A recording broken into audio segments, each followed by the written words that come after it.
Student functional analysis MSc 4 semester का ये series चल रहा है, जिसमें मैंने बहुत सारे थ्योरम्स पर को डिस्कस कर लिया है और आज मैं ओपन मैपिंग थ्योरम को बताऊंगा। तो जो ओपन मैपिंग थ्योरम होता है, इस ओपन मैपिंग थ्योरम को समझने से पहले इसमें कुछ इम्पोर्टेंट डिफिनेशन और लेमा का यूज होगा।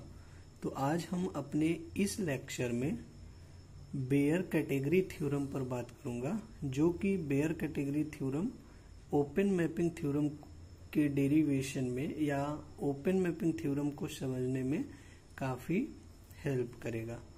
तो बेयर कैटेगरी थ्योरम क्या होता है, इसको देखते हैं। To derive open mapping theorem then here use Baire category theorem. मतलब ओपन मैपिंग थ्योरम को डिराइव करने के लिए यहाँ पर बेयर कैटेगरी थ्योरम का यूज किया जाएगा। बेयर कैटेगरी थ्योरम में होता क्या है कि कोई भी टोपोलॉजिकल स्पेस होता है, किसी भी टोपोलॉजिकल स्पेस को दो सेट को ब्रेक कर सकते हैं टू कैटेगरी में। मतलब किन्हीं भी टोपोलॉजिकल स्पेस को दो कैटेगरी में ब्रेक कर सकते हैं, फर्स्ट कैटेगरी और सेकेंड कैटेगरी। फर्स्ट कैटेगरी क्या कहता है कि एक्सटा जो है मेरा यहाँ से एक्सटा कोई भी टोपोलॉजिकल स्पेस है। एक्सटा क्या है, कोई भी टोपोलॉजिकल स्पेस है। और अगर कोई सेट ए है जो कि सबसेट है अपने टोपोलॉजिकल स्पेस यक्स के, तब हम यहाँ से A is called a set of first category. A को हम सेट ऑफ फर्स्ट कैटेगरी कहेंगे if A can be written as a countable union of nowhere dense set. देखिएगा, कोई भी टोपोलॉजिकल स्पेस होगा, जैसे कि कोई भी टोपोलॉजिकल स्पेस हुआ, इसी टोपोलॉजिकल स्पेस को हम दो कैटेगरी में ब्रेक कर सकते हैं, फर्स्ट कैटेगरी और सेकेंड कैटेगरी। फर्स्ट कैटेगरी के अंतर्गत ये कंडीशन होता है कि यक्सटा कोई भी अगर टोपोलॉजिकल स्पेस है और ए सबसेट है यक्स के, तो इसी सेट ए को फर्स्ट कैटेगरी सेट कहेंगे जब A is called a set of first category if A can be written as, अगर इसी ए को हम लिख सके countable union of nowhere dense set के रूप में। Here set A is a first category, तब हम इस सेट ए को फर्स्ट कैटेगरी सेट कहते हैं। नंबर सेकेंड होता है जो कि सेकेंड कैटेगरी होता है। तो इसमें a set which is not of a first category, ऐसा सेट जो फर्स्ट कैटेगरी सेट नहीं होता, is called set of second category. तो वो मेरा क्या होता है, सेट ऑफ सेकेंड कैटेगरी हो जाता है। जैसे कि आर सेट में अगर हम क्यू को ले लें, आर सेट में अगर हम क्यू को ले लें और हम जानते हैं कि जो क्यू होता है वो फर्स्ट कैटेगरी सेट होता है। क्यू कैसा होता है, मेरा फर्स्ट कैटेगरी सेट होता है। हाउ, कैसे क्यू मेरा फर्स्ट कैटेगरी होता है, क्योंकि जो क्यू होता है वह union of singleton Q belongings to Q के रूप में एक्सप्रेस किया जा सकता है। इसे क्यू को इस तरीके से एक्सप्रेस किया जाता है। और here Q expressed countable union of singletons, और क्यू को एक्सप्रेस्ड किया जाएगा काउंटेबल यूनियन ऑफ सिंगल्टन्स में। और सिंगल्टन सेट जो होते हैं वह ऑलवेज सेट आर में नोवेयर डेंस सेट होते हैं। और नोवेयर डेंस सेट का मतलब होता है कि इंटीरियर का कोई भी एलिमेंट का क्लोजर लें और उस क्लोजर का इंटीजर लें, वो इक्वल टू क्या आ जाए, 5 के। तो नोवेयर डेंस सेट का यही डिफिनेशन होता है। तो यहाँ से आपको नोवेयर डेंस सेट की डिफिनेशन बता दे रहे हैं। तो यहाँ definition of nowhere dense set लिखा है कि अगर कोई भी सेट ए ले रहे हैं और उस सेट का क्लोजर ले लें और किसी भी सेट के क्लोजर का अगर इंटीरियर ले लिया जाए और वो इक्वल आ जाए 5 के, तो यहाँ से ये इम्प्लाइज करेगा कि जो सेट ए है वो नोवेयर डेंस सेट हो। तो यहाँ से सेकेंड पॉइंट यही कह रहा है कि Q को हम एक्सप्रेस्ड कर सकते हैं काउंटेबली यूनियन ऑफ सिंगलटन्स में, और सिंगलटन सेट जो होता है वो ऑलवेज इन R में क्या होता है, नोवेयर डेंस सेट होता है। नोवेयर डेंस सेट होने का ये मतलब कि इस Q का कोई भी एक Q ऐसा एग्जिस्ट होगा जिसके क्लोजर का इंटीरियर लेंगे तो वो क्या हो जाएगा, फाई हो जाएगा। ठीक है, तो ये सब बातें थी बेयर कैटेगरी थ्योरम में जो कि हम आप सीख चुके। अब बेयर कैटेगरी थ्योरम एग्जैक्टली कहता क्या है कि if A non empty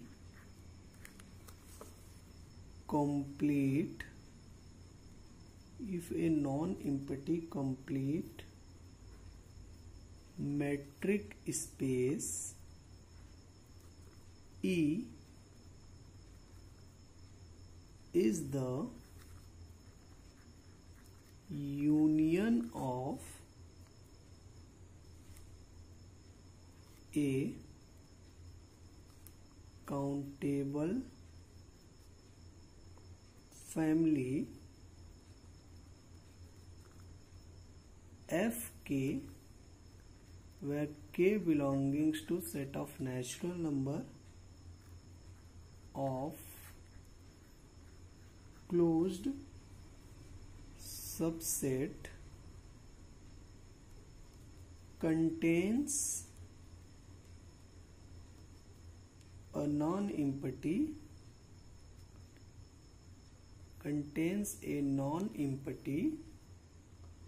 open set।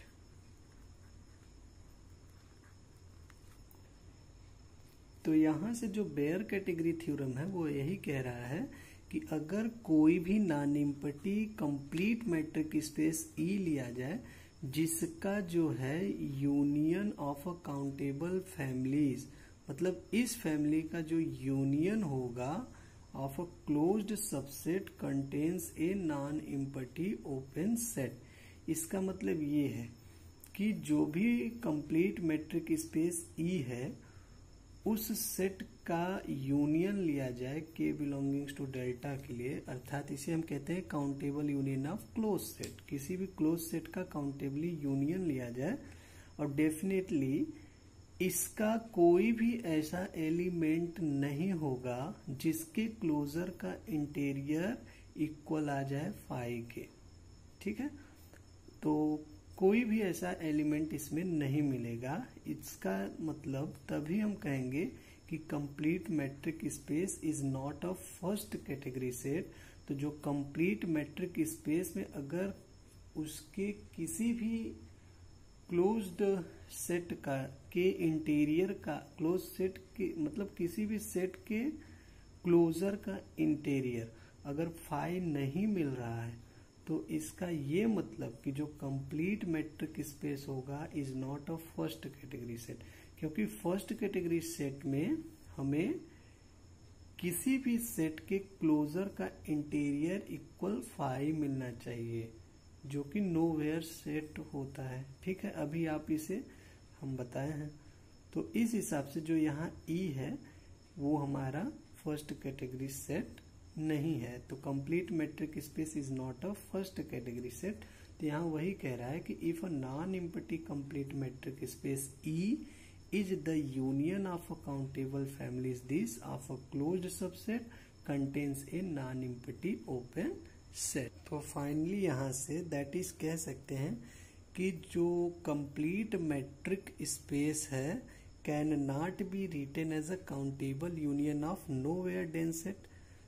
क्यों इसे हम countable union of nowhere dense set के रूप में लिख सकते हैं?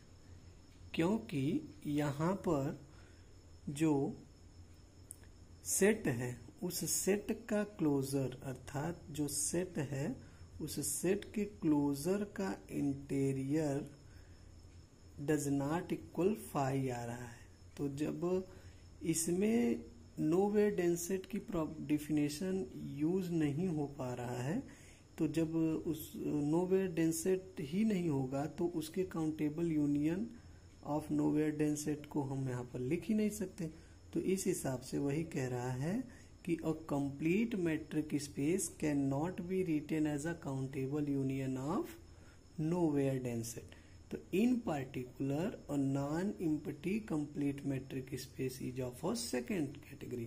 तो इस हिसाब से अगर इसे हम countable union of nowhere dense set के रूप में नहीं लिख सकते हैं, तो जिसे हम countable union of nowhere dense set के रूप में नहीं लिखेंगे तो वो मेरा फर्स्ट कैटेगरी का सेट नहीं होगा।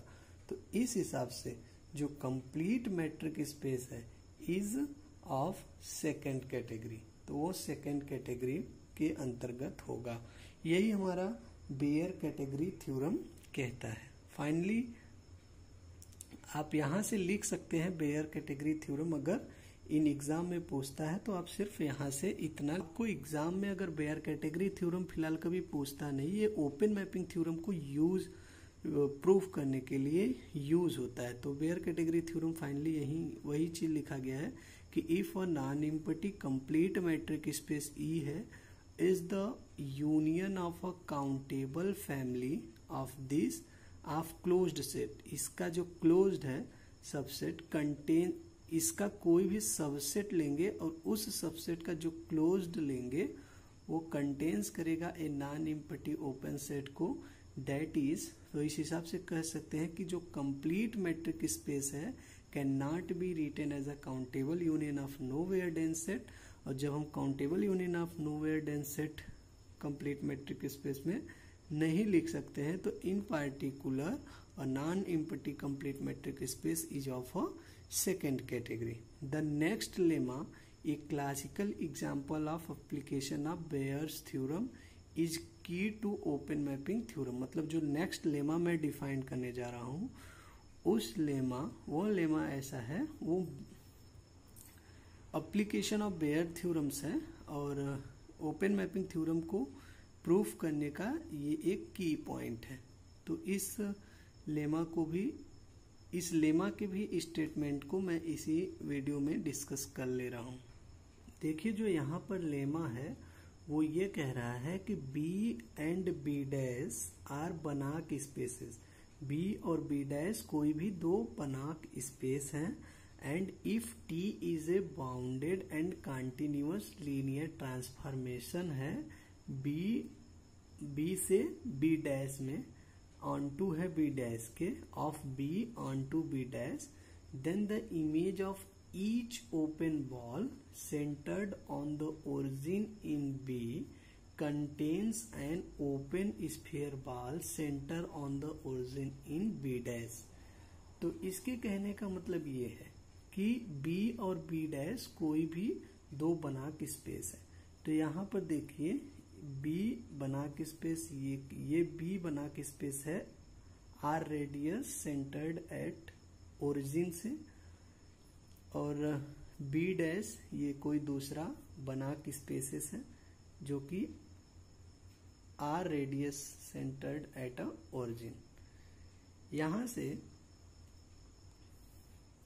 ये जो ओपन बॉल, इनके बीच ये एक ट्रांसफॉर्मेशन हो रहा है जो कि TSR में, ठीक है।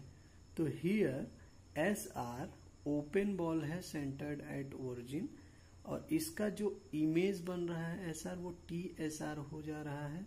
और here at least SR dash open sphere, जो SR dash open sphere in B dash और कंटेन्स हो रहा है TSR में। मतलब जो R radius at centred at origin पर जो एक ओपन बॉल बन रहा है, उस ओपन बॉल का इमेज लेने पर जो ओपन बॉल बन रहा है वही ओपन बॉल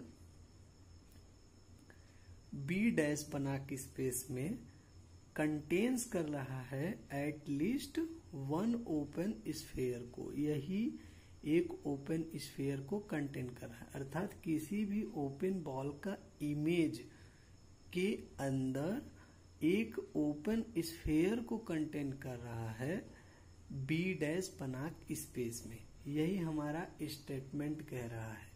तो फाइनली आप यहाँ से स्टेटमेंट एक बार फिर से समझ लीजिए कि बी कोई भी बनाक स्पेस है बी और बी डैश, और इस पर R radius at centred origin से एक ओपन बॉल खींचा गया, उस ओपन बॉल को मैप कराया गया।